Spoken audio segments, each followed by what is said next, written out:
മോഹൻലാൽ തന്നെ സമ്മതിക്കുന്നു, തന്റെ സ്നേഹിക്കുന്നവർക്ക് ഉണ്ടായ വിഷമത്തിൽ അദ്ദേഹം ഖേദം പ്രകടിപ്പിക്കുകയാണ്, സിനിമ വെട്ടും എന്ന് ഉറപ്പിക്കുന്നു. അതെ, ലാലേട്ടൻ ഇങ്ങനെ ചെയ്യുമെന്ന് ആദ്യമേ ഉറപ്പുണ്ടായിരുന്നു.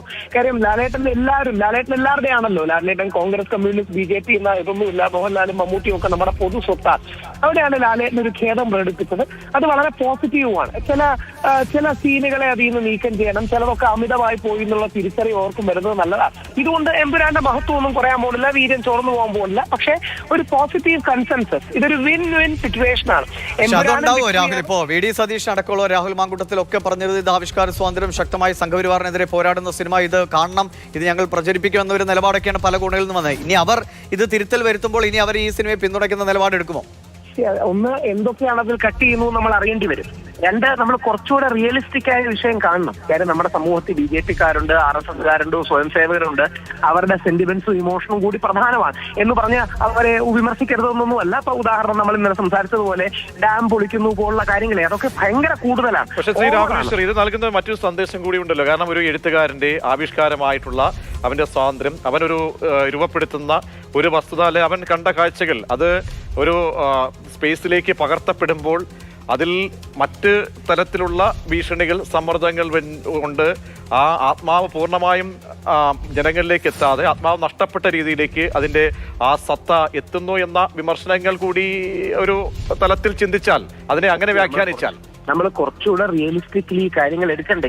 അതായത് വളരെ പ്രകടമായിട്ട് RSS-നെയും BJP-യെയും കടന്നാക്രമിക്കുന്ന ഒരു സിനിമയാണ് അല്ലെങ്കിൽ ഇത് എന്ന് നമുക്ക് എല്ലാവർക്കും അറിയാം. അപ്പൊ ലാലേട്ടൻ പ്രത്യേകിച്ച് എല്ലാവരോടും അടുപ്പം സൂക്ഷിക്കുന്ന ആളാണ്. ലാലേട്ടൻ കോൺഗ്രസ്സുകാരുടെ കാലത്താണ് ലഫ്റ്റനന്റ് കേണൽ പദവി കിട്ടിയത്. എന്നാൽ RSS-കാരോട് നല്ല ബന്ധമുള്ള വ്യക്തിയാണ്. നരേന്ദ്രമോദിജിയോട് ബന്ധമുള്ള വ്യക്തിയാണ്. പ്രാണപ്രതിഷ്ഠയ്ക്ക് അദ്ദേഹത്തിന് ഇൻവിറ്റേഷൻ കിട്ടിയിരുന്നു, പക്ഷെ അദ്ദേഹം പോയില്ല.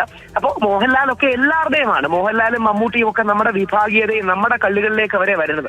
അപ്പൊ ഒരു ടാക്ടിക്കായിട്ട് ഒരു കലാകാരനെ സംബന്ധിച്ചോളം പതിറ്റാണ്ടുകളായി എല്ലാവരുടെയും ഹൃദയത്തിൽ നിൽക്കുന്ന ചേക്കേറിയിട്ടുള്ള ഒരു കലാകാരനെ സംബന്ധിച്ചോളം കൈക്കൊള്ളാവുന്ന ഒരു കുറിപ്പാണിത്.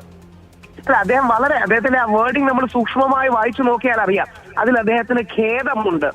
ആ വിഷമങ്ങളെ നിർബന്ധമായും, ആ വിഷയങ്ങളെയും വിഷമങ്ങളെയും നിർബന്ധമായും ചെയ്യണമെന്നുള്ളതാണ്. അദ്ദേഹം ഒരു അപ്പോളജി അല്ല പറഞ്ഞത്, അതിലൊരു ഖേദമുണ്ട്. റിഗ്രറ്റ് എന്ന് നമ്മൾ ഇംഗ്ലീഷിൽ പറയുന്ന ഒരു കാര്യമാണ്. വളരെ സൂക്ഷ്മതയോടെയാണ് അദ്ദേഹം, വളരെ ആലോചിച്ചാണ്. ഞങ്ങൾ ഞാൻ അദ്ദേഹത്തിന്റെ ടീമിനോട് സംസാരിക്കാൻ കഴിഞ്ഞ 1.5 ദിവസമായിട്ട് അവരിത് പ്രിപ്പയർ ചെയ്യുകയായിരുന്നു എന്നാണ് മനസ്സിലാകുന്നത്.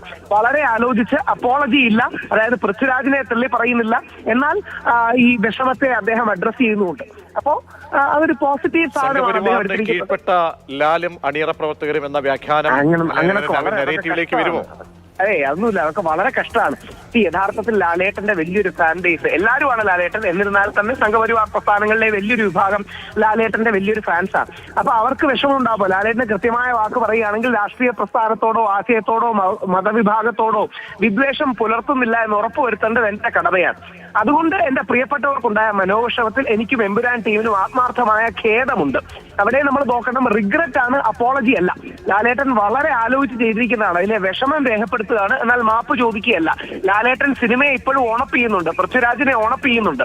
വേറെ ഒരു രീതിയിലും എന്താ പറയുന്നത്, ലാലേട്ടനെ പൃഥ്വിരാജ് വഞ്ചിച്ചതാണെന്നൊക്കെയാണ് RSS-ന്റെ ഭാഗത്തുനിന്നുള്ള പലരും പറഞ്ഞത്. ലാലേട്ടൻ ആ നെറേറ്റീവുകൾക്കൊന്നും അംഗീകാരം കൊടുക്കുന്നില്ല. പക്ഷെ ആ ആവിഷ്കാരത്തിൽ കടന്നുകൂടിയിട്ടുള്ള ചില പ്രമേയങ്ങൾ വിഷമമുണ്ടായി. വളരെ ബാലൻസ് ചെയ്താൽ ലാലേട്ടൻ ഇട്ടിരിക്കുന്നത്. ഈ ബാലൻസ് ആണ് ഇതിലെ കളി. എമ്പുരാൻ ഗംഭീര സിനിമയാണ്. എമ്പുരാൻ ED-യുടെ NIA-യുടെ മിസ്യൂസ് ഒക്കെ കാര്യമായിട്ട് അഡ്രസ് ചെയ്യുന്നുണ്ട്. അതൊക്കെ അപ്രീഷിയേറ്റ് ചെയ്യപ്പെടേണ്ടതാണ്. എന്നാൽ ചില ഭാഗങ്ങൾ അമിതമായി പോയി എന്ന് പറഞ്ഞാൽ അത് നമുക്ക് ഇപ്പം മറ്റേ ഇടുക്കി ഡാം അടക്കമുള്ള സാധനങ്ങൾ കുറച്ച് ഓവറായി പോയി. അങ്ങനെയല്ലല്ലോ. RSS-ലെ എല്ലാവരും മോശമാണ്. ഒരു വരി കൂടെ പറയാം, ഇതിന് മോദിജിയെ ഒന്ന് നന്നായി കാണിച്ചാൽ മതിയായിരുന്നു. അതായത് ബജറംഗി അടക്കമുള്ളവർ മോശമായതാണ്, എന്നാൽ നരേന്ദ്രമോദിക്ക് തെറ്റൊന്നും പറ്റിയിട്ടില്ലെന്നോ കോടതികൾ അദ്ദേഹത്തെ നിരപരാധിയാണെന്ന് പറഞ്ഞതല്ലേ.